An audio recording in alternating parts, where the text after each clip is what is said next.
Well, I mean, the isolation that you speak about of for therapists, and particularly, I mean, the phenomena of being platformed, being platformized, is exactly that. You know, it would have been in the old days, drivers would have organized around a local office or a local area, but now they're on this platform and atomized and encouraged really to stay alone, to stay isolated.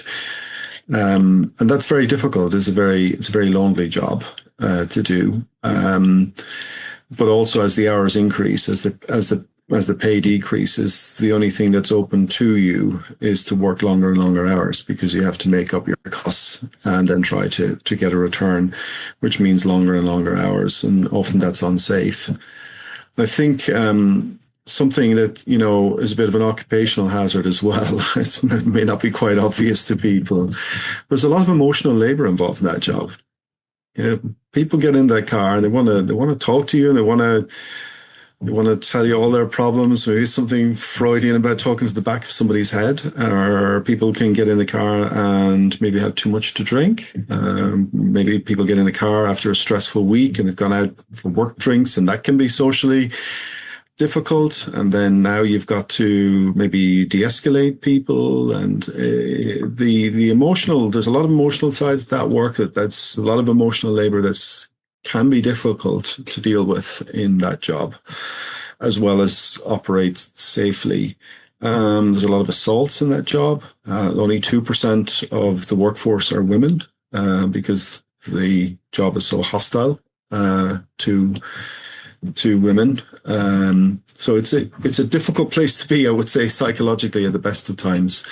But on top of that, I think as you introduce artificial intelligence and you have profiling, gamification of work, then that is difficult because, look, you're just trying to do the job. You're just trying to work hard, earn enough money to keep you afloat. And you're being gamed. Do I take this job?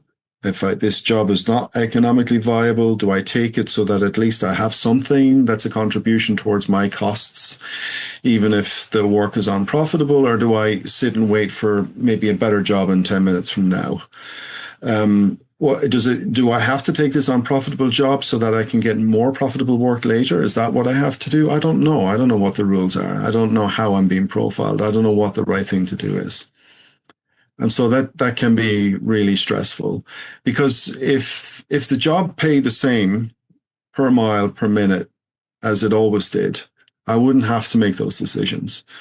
But because there's AI involved, and now I'm having to try and figure out what the game is, and therefore how to respond to it.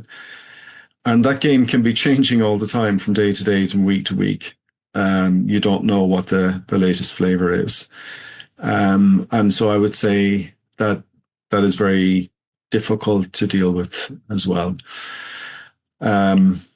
So in terms of psychological harms, yes. And I think what we're seeing then is new product features that have been introduced that take advantage of that. So for once Uber was able to de-link time and distance pay to algorithmically set pay, it's able to introduce new product features like something called Trip Radar, which is almost like a Dutch auction. So the same job is offered to maybe 10 people at the same time. You would think the person and the quickest person to touch the button gets the job. That's not the case. So we all touch the button together, and then the algorithm is going to decide who's going to get the job. Then that person gets the job.